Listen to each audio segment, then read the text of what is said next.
I'm Esther Medina, and this is Una Conversación, a place to have a conversation with the noisemakers, the trailblazers, and game changers all around me. This collection of interviews is dedicated to Latin American Heritage Month in Canada. In this episode, I'm sitting down with owner and creator of the Barrio and Toronto Latinos brand, Carlos Brito. Sit back as I explore his beginnings and journey to running one of the most recognizable Latin brands in Toronto. Barrio. It's the Spanish word for neighborhood. But here in the Six, it takes on a whole nother meaning. Here with me today is the creator and owner of the Barrio Toronto Latinos brand, Carlos Brito. Carlos, Hey. Thank you so much for joining me Thank for you. Una Conversación. Thank you for having me. I'm excited to be here, Esther. Thank you. I'm excited to have you. Let's jump right into Let's it. do it. Let's do it. What barrio are you originally from? The neighborhood that I'm from in Toronto is Finch. Okay. So my family is from, my parents are Ecuadorian and I was born here. Okay, you were born here. Yeah. And did you always, did you spend your whole life growing up in Jane and Finch? Did you guys move around? No, never moved around. Wow. Always lived there, and even now I don't live too far from there. Like my entire family lives Janish, Keelan Shepherd, my grandparents, Granville and Sentinel, we're sprinkled around that whole neighborhood. And then of course I got family in Woodbridge and Vaughan, but for the most part, not too far from that spot, So you always had your family around you then, Absolutely. in your area, you guys all lived near each other. Who would you say, and it can be a relative, a parent, a sibling, who would you say was one of the greater influences in your life growing up? My parents, even my brother, they're just always been about community. As you know, my brother's a police officer. So he's always been about community, and my mom's always been about helping the community out however she can, through the church, her church group. My dad, my parents are separated, but my dad would do kind of like the same thing. So, and it kind of inspired me to do what I'm doing now. You said brother, so are you the older brother? I am the older brother, yeah. It's interesting. I think it's really special that you look up to him, even though he's the younger one. What values do you see in him and your mom that you feel like you carried with you?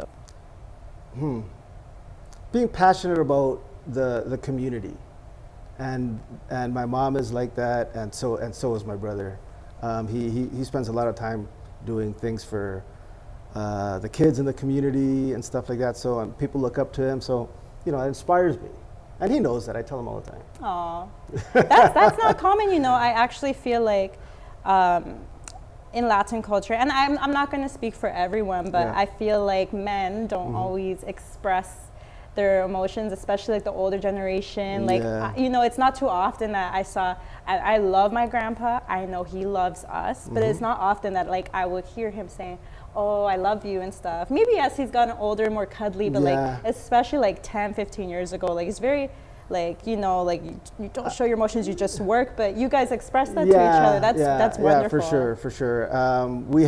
It wasn't always like that, but for sure. But now it certainly is, no doubt about it. We were together for Thanksgiving, and it's always a special time. And he does him and Anita both, they do a fabulous job with hosting. We kind of express our gratitude all the time. Yeah, I've had that pleasure of meeting both your brother and his wife Anita, and wonderful people, by the way. I think that 1000%. It really shows how you guys were brought up, because I can say confidently, anytime I have crossed paths with you or your brother, even from the first interaction, you guys always treat people like family.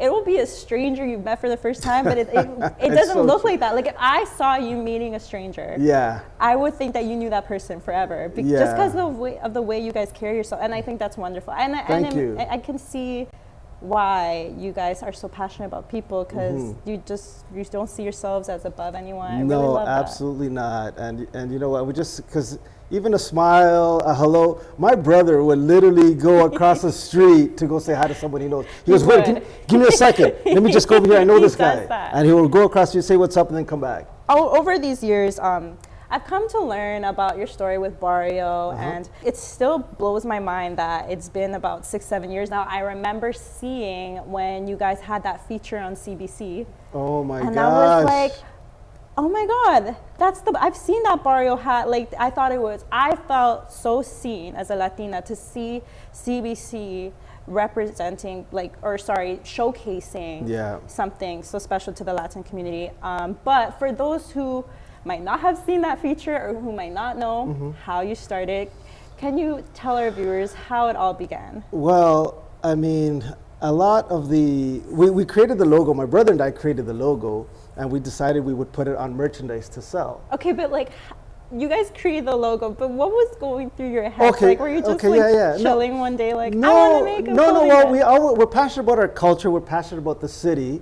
Gotcha. We would always wear Toronto-inspired apparel, like T-Dot, The Six, or stuff like that, right? So we thought one day it would be so cool to have like a Latin version of this. And so then my brother came up with the word Barrio, and I thought, wow, that is perfect. Yeah. And then we replaced the I with the C in tower, and that was it. Like, when you see something, you just know it's going to blow up. Yeah. I already knew it. I was like, okay, we put this on merch, and it's gone. I knew it in my heart right away. I just think it's so cool that you guys thought of that, though, because I remember seeing the logo for the first time thinking, like, it felt like something that always existed. It's incredible. I mean, I'm telling you, we put it on caps and T-shirts, and the thing just went viral. I couldn't keep up with demand, and then that's how CBC ended up calling me, because one of the ladies that works for CBC was at a salsa class, and she saw it. And then she said, I need to speak to this guy, because she said she saw Jose Bautista wear it, Edwin Encarnacion from the Blue Jays at the time. Okay. And that's how it all came about. So it was really blowing up. I feel like something that started as like a fun passion project starts growing so quickly. Was there ever a point during the beginning stages where you were like, I don't know if I want to do this, like where you almost wanted to throw in the towel, or where you were like, I don't know what's happening here? No, because there's so many stages of it, evolved in so many different ways. I was unable to get bored. There was no opportunity to there was never a dull moment. We always, it's like it started off with shirts and T-shirts, and it went to hoodies, and it just kept on going. And then next thing you know, when there was like a little lull, next thing you know, Maluma wears it or something like that. And you're like, people get all crazy again. And then I got into nightlife, and then we did a couple of boat cruises. Then I got into promotional stuff. Then I got to working with these big companies like the Raptors and TFC and Warner Music and Sony. And I love that you keep naming these, like, Live Nation. I want this list to keep growing. It's crazy. It's insane. Like today I had a meeting with Adidas. Let's about go. So there's just so many different things. That's fantastic. And I don't know where it's headed. Really, like sometimes I speak to the folks at the kids at York University, the OLAS, like the Organization of Latin American Students. And I speak to them, and they're like, so where are you headed? And I'm like, I don't know. What's the 5-year plan? I said, I don't know. Like, we just forever evolving. And I think in business, in this day and age, I mean, it's about like always not staying still and always evolving and doing different things. So I'm always open to meeting new people and doing different things. I'm not afraid of that, You mentioned the events, the Barrio cruise. Watching you, I'm thinking, okay, he had the caps, the shirts. It was like fully a clothing brand. Yeah. And then it turns into this whole other beast, gorgeous beast. My question is, where do you think was the moment where you're like, no, this is not going to just be a clothing brand. Like, this is going to be something more. Do you feel like it's when you started dipping into the nightlife? Do you feel like it was when you started the scholarship? There was a time where you had the scholarship. Yeah. I think that the scholarship was pretty big for me. My previous life, I was a banker at one of the big 5 banks. I was doing really well, earning a great salary. And then there were some changes at the bank, and they wanted me to assume another position. And I thought it was probably a great opportunity to try to do this full time. Wow. So that's how I ended up doing this full time. And this is what I do now, okay? Yes. With respect to the scholarship, yeah.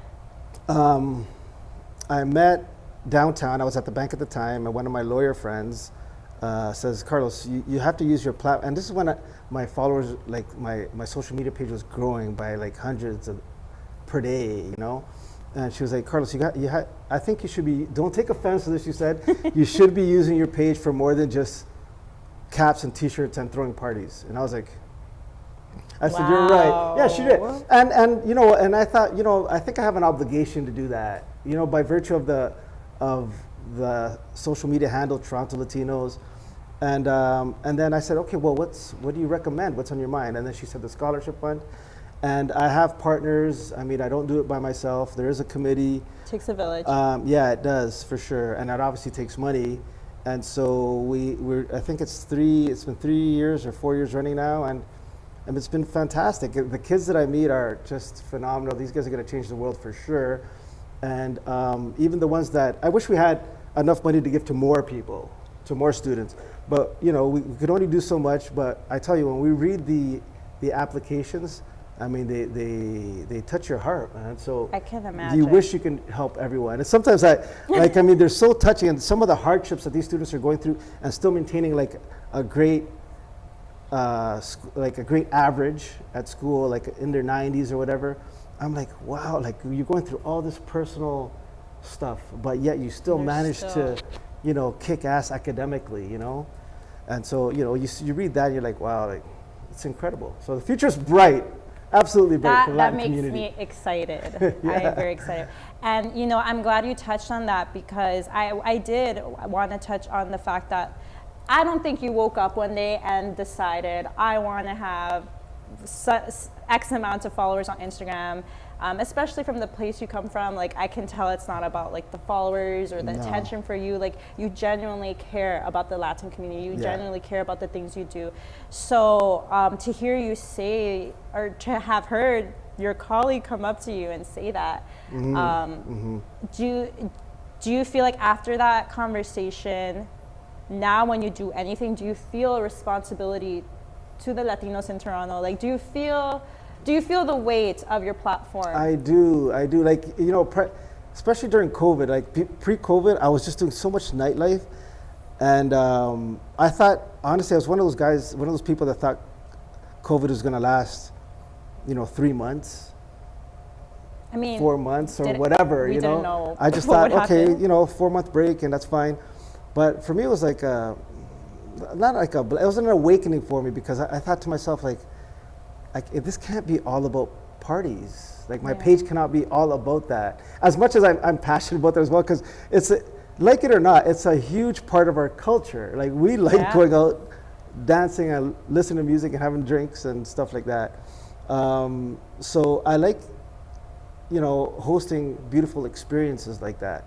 But through COVID, being at home all those hours and having time to like reflect, I was doing lives with small businesses to kind of get them going, and then I just realized, I said, when the world gets back, I have to do more than just the nightlife and the selling of clothes and stuff like that. So, and that's what I'm trying to do. I love that, and I'm excited for what's to come. We were talking off camera, and I just feel like you don't know what's going to happen. No. And even with the pandemic, none of us saw that coming. You just explained how it affected the way that you viewed. How do you see the next, let's say how do you see the rest of 2022 for your brand? Panning out. Right now, I'm doing so many things. I'm kind of like almost disappointed in myself, because I didn't have enough cultural things going on, and so I'm so happy that you're doing this. Oh, this thank Latin you. During Latin Heritage Month. Month. I'm so happy that you came. But I'm kind of disappointed in myself that my brand didn't take a bigger role in completing activations during this month. Like, I think that we should have done that. So next year, definitely there'll be a larger presence of my brand in conjunction with others. For the month of October. Like, it's ludicrous for me not to play a bigger role in that. So I'm working on that now for next year. That makes me so happy. And so, and hence the conversations with, you know, maybe Warner Music and Adidas, and just trying to, you know, maintain and develop those relationships so that we can do that. Like, I've already done, I've done heritage stuff for TFC, Latin heritage stuff for TFC, the Toronto Raptors. So it's a good start, but it's not enough. So we're gonna get there. You make me laugh because you're inspiring. You say it's not enough, but here you are. You've done so much. You've literally created a community for us to at least come to on the internet, to know that there's someone like you uplifting us. Please don't ever stop the work you're doing. And don't plan on it. No. You being here is like just a reflection of how you support those in your community. So thank you for supporting me. Thank you for having me. It's an absolute pleasure being here. Before we head out, I do want the viewers to know what we're sipping on today. Okay. Can you tell us a little bit about the merchandise here? Okay, so this is a beer. It's funny because you said, so you brought up on the phone, you said Siempre Tequila, and it's crazy because I'm somewhat involved with Siempre Tequila. I have a small equity stake in the company. And so I knew that it was something I wanted to do because I think it's so cool to own your own alcohol, right? Yeah. As again, and it's a small percentage, but nonetheless, you know, it's kind of like, you know, when people know that, when I see that in the LCBO, I'm like, wow, let's Siempre Tequila, this is what we're gonna get. Even the bottle itself, and I'll insert a picture, it is beautiful, the bottle. It's a cool bottle. These guys, shout out to the owners, Monica, she's fantastic. You know, we have a great relationship. And then moving on to this beer, I met these folks from El Gringo Beer, and I was doing some work with them. And then we kind of like both together thought that it would be a great idea to start a Barrio beer. So we kind of like rushed the branding, and I'm not sure if it's gonna, the branding is gonna remain like this. I started learning about beer, carbonation, and what's involved. And we came up with this, you know, and it tastes fantastic. I mean, it tastes really good, guys. And also, if this is rushed, I can't imagine what it looks like when you guys take your time. At some point, you're going to be able to purchase this at the LCBO and at the beer store for sure, 100%. I will be purchasing. Well, before I let you go, Carlos, I cannot let you walk away without a fun game of this or that. Okay, it's rapid fire version, so I need you to not overthink your answer. Oh my God, I suck at these. And it's meant to be hopefully challenging. Okay. Hopefully I pronounced everything correctly. Okay. Are you ready? Let's go. Okay. Empanadas or humitas? Oh, empanadas. Okay. Antonio Valencia or Ener Valencia? Antonio Valencia, always. Emelec or Barcelona? Barcelona. La Costa or La Sierra? Oh, I love them both, but La Costa. Hornado or ceviche? Ceviche. Salinas or Montañita? Wow, more memories in Salinas, but Montañita is a lot more fun now as I'm older. Okay, okay, there you go, folks. That was Rapid Fire with Carlos Brito. Carlos, thank you so much for coming. Thank you, Esther. Thank you. Honestly, I don't know how it's possible to like you more, but you always blow my mind. Thank you for doing what you do for the community. I think it's fair to say I can say that on behalf of everyone, and I can't wait to see what you're doing next year. Well, I'll keep you posted for sure. Hopefully we'll be on a couch like this next year, a nicer couch next year. Yeah, let's do it. This is pretty nice, so we'll see what we do next year. But thank you for being here. Oh my God, you're welcome. You're the thank best. you.